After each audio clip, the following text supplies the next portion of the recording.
Hello students, this is CA Karishma Bansal from my future academy. आज अपन संचयन का फर्स्ट चैप्टर चालू कर रहे हैं। गिलू के जो लेखिका है उनका नाम है महादेवी वर्मा।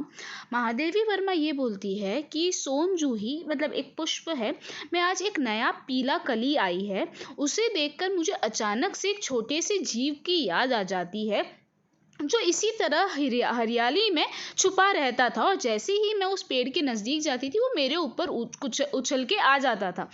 उस समय मैं कली का बोलते हैं ना वेट करती थी, कली के आने का वेट करती थी, पर आज इस कली को देख के मुझे वो छोटे से जीव की याद आ रही है। ठीक है, अब ऐसा बोल रहे हैं कि पर अब वो जीव यहाँ पे नहीं है, वो जीव तो इसी पेड़ के नीचे मिट्टी में मिल चुका होगा और उसका सिर्फ अब मेरे पास स्मरण रह गया है। अब वो बताते हैं किस तरह वो उस छोटे जीव से मिले थे। एक दिन अचानक क्या होता है ना, वो अपनी बुक में कुछ लिख रहे थे और उनको अपनी बारी से बाहर देखते टाइम क्या दिखता है कि पेड़ है, पेड़ के यहाँ पे ऐसे गमले हैं, गमले के यहाँ पे दो कौवे मतलब कूदा कूदी कर रहे हैं, छुपन छुपाई जैसा खेल खेल रहे हैं। तो जब वो उनके पास में गई तो अचानक थोड़े और पास में जाने पे उनको एक यहाँ पे गिलहरी दिखी, जो बिकॉज ऑफ दिस कौए ने उनको चोंच मारा था, तो उस वजह से क्या हो गई थी, घायल होके वहाँ पे वो गिरी हुई थी। तो सब लोगों ने देख के बोला कि यार ये तो हमारी, अब तो ये कौए के चोट लगने के बाद ये तो अब जिंदा नहीं रह पाएगी, इसको इसी हालत में छोड़ दो। बट जो अपनी लेखिका है ना, उनका बिल्कुल मन नहीं माना और वो उसको अपने रूम में लेके आ गई। रूम में लाने के बाद उन्होंने क्या किया, एक रुई, छोटी सी रुई से उनका खून पोंछा, वो जो गिलहरी है, और उसका मरहम किया, पेनिसिलिन का मरहम लगाया।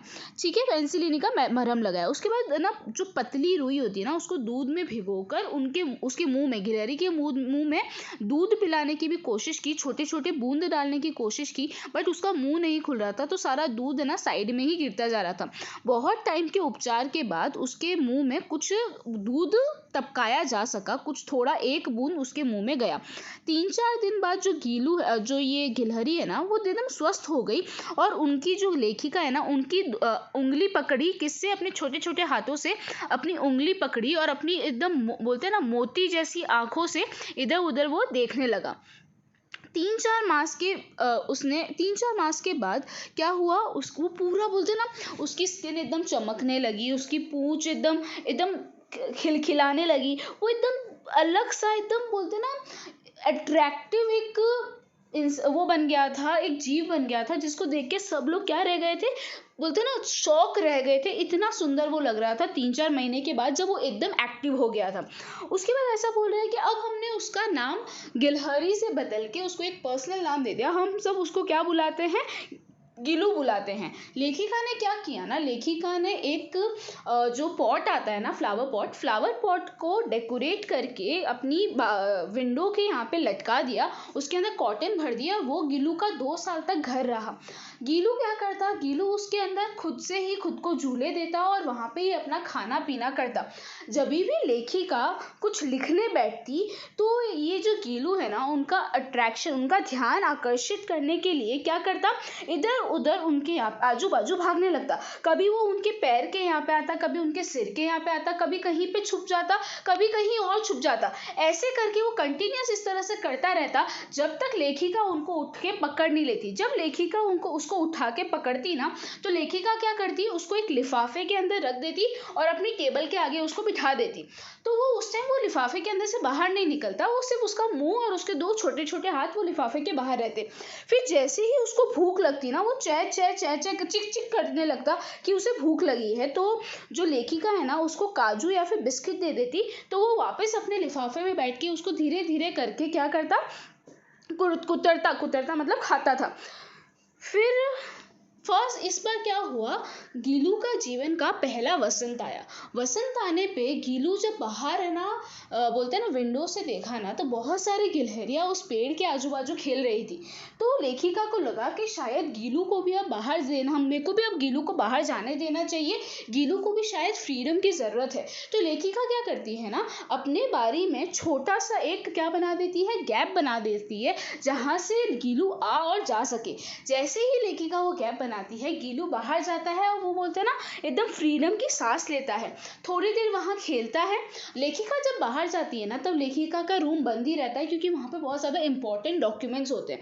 जैसे ही लेखिका बाहर जाती है गीलू भी बाहर चला जाता है, उनके साथ सब खेलता है, पेड़ पे उछला कूदी करता है, उनका लीडर बन के घूमता है सारी गिलहरियों का। और जैसे ही लेखिका वापस अपने रूम में आती है ना, गीलू भी वो अपनी जो छोटी सी बारी का रास्ता है ना उससे क्या आता है रूम में आ जाता था और उनके पैर से सिर तक ऐसे उछला कूदी करता था लेखिका के। ठीक है, आगे देखो जब भी लेखिका खाना खाने बैठती ना, लेखिका ऐसा बोलती है कि मेरे पास गीलू के अलावा और भी बहुत सारे क्या थे, ये सारे थे, ये ना पालतू जानवर थे, पर सबको मेरे से बहुत लगाव था, बट किसी की इतनी हिम्मत नहीं थी कि मेरी थाली में से आके वो खाना खाए। पर गीलू अलग था, जैसे ही मैं खाना खाने बैठती वो बाहर से जंप करके, बारी से जंप करके फटाफट मेरी बोलते हैं ना थाली के बाजू में आके बैठ जाता। लेखिका ऐसा बोल रही है मैंने गीलू को बहुत ही मुश्किल से थाली के बाजू में बैठना सिखाया था। फिर बाद में क्या करता गीलू फिर उनके थाली से एक एक चावल चुन के धीरे धीरे खाता रहता। हुआ क्या ना गीलू को है ना बहुत ज़्यादा पसंद था काजू खाना, उसको है ना काजू नहीं मिलते थे ना तो थोड़ा सा ऐसे हो जाता था, उसको काजू का बहुत ज़्यादा शौक था। उसको अगर कुछ और खाना देते थे ना वो क्या करता था अपने है ना वो झूले में से नीचे गिरा देता था और काजू वो फटाफट खा लेता था। अचानक एक बार क्या हुआ ना, जो हमारी लेखिका है ना उनको है ना कुछ एक्सीडेंट हो गया, तो वो उस टाइम में हॉस्पिटल में ही थे। तो उस टाइम में क्या हुआ ना, कमरे बंद ही रहता था, अगर कोई कमरे में जाता था ना तो गीलू उनके पास जाता था और देखता था कि यार ये तो लेखिका नहीं है, तो वो वापस अपने झूले में जाके बैठ जाता था पर उनके पास नहीं जाता था। लेखिका जब थोड़े टाइम बाद सही होके घर में आई और उसने है ना वो गीलू का बोलते हैं ना झूला साफ किया, तो वहाँ पे उनको बहुत सारे काजू मिले। तो लेखिका को पता चला कि जब मैं हॉस्पिटल में थी तब गीलू ने अपना मनपसंद काजू खाया ही नहीं, मतलब वो लेखिका से इतना ज़्यादा बोलते हैं ना प्यार करता था। फिर लेखिका का क्या है ना रेस्ट करना होता था, तो लेखिका के रेस्ट की वजह से रेस्ट करने के लिए वो क्या करता था, जब लेखिका रेस्ट कर रही होती थी ना वो उनके पास में उनके तकिए के पास में आके बैठ जाता था और उनके सिर पे अपना हाथ छोटे छोटे हाथ फेरता था। फिर ऐसा बोल रहे हैं कि अब गर्मियाँ आई, गर्मियों में ना ये जो गीलू है ना ही अपने झूले में रहता ना ही बाहर जाता क्योंकि गर्मी बहुत थी। तो गर्मी से बचने के लिए गीलू ने एक बहुत अच्छा रास्ता निकाल दिया था। जो लेखिका है ना उनके ना टेबल पे एक पॉट था, वो बहुत ठंडा रहता था, तो गीलू क्या करता था उस पर जाके बैठ जाता था ताकि उसको गर्मी भी ना लगे और वो लेखिका को देखता रह सके जैसे जैसे वो अपना काम कर रही है। फिर क्या होता है, ऐसा बोला जाता है कि जो गिलहरी होती है ना उनकी जो अवधि होती है वो ज़्यादा नहीं होती। अब गीलू की भी अंतिम यात्रा आ चुकी है। गीलू ने धीरे धीरे खाना पीना छोड़ दिया है। रात को जब उसको पता मतलब गीलू को खुद को पता था कि अब उसका शायद अंतिम टाइम आ गया है। जब गीलू का अंतिम टाइम आया था ना तब वो क्या किया था, रात को लेखिका के हाथ पे जाके सो गया था और उनकी उंगली जैसे उन्होंने पहले वो तीसरे दिन पकड़ी थी ना, जब उसने आँख खोली थी जब वो घायल हो गया था, उसी तरह वो लेखिका की उंगली पकड़ के बैठ गया था। गीलू की जो बॉडी है ना वो इतनी ज़्यादा ठंडी हो गई थी, लेखिका ने गर्मी देने के लिए हीटर भी चालू किया बट उसका कोई भी असर नहीं हुआ और थोड़े टाइम बाद गीलू की क्या हो गई, डेथ हो गई। इनका चूल्हा उतार कर रख दिया गया और खिड़की की जाली बंद कर दी गई, परंतु गिलहरियों की नहीं पीढ़ी जाली के उस पार चिक चिक करती रहती है और सोन जूही पर बसंत आता ही रहता है। क्या बोल रहे हैं कि जब गीलू की डेथ हो गई तो वो झूले को हटा दिया गया और जो बारी मैंने गीलू के लिए खोली थी उसको बंद कर दी गई। और ऐसा बोल रहे हैं कि पर भले गीलू की डेथ हो गई बट गिलोरियों की नई जनरेशन इस बसंत ऋतु में ये जो सोन जूही का जो पेड़ है, जो कली है, उसके ऊपर आती रहती है और अपना जो ची ची का काम है वो करती रहती है। ऐसा बोल रहे हैं सोन जूही की लता के नीचे ही गीलू को समाधि दी गई थी, इसीलिए उनके लिए वो बहुत ज़्यादा बोलते हैं ना स्पेशल प्लेस भी है।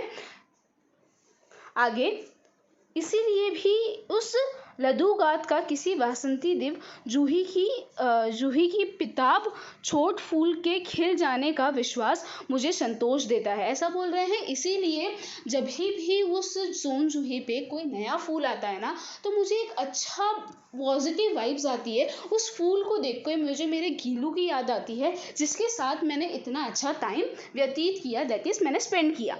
ठीक है, ये चैप्टर यहाँ पे ख़त्म होता है। फिर अपन कल स्मृति करेंगे। स्मृति करके जो चैप्टर है संचयन का सेकेंड चैप्टर वो ख़त्म करेंगे। Okay students.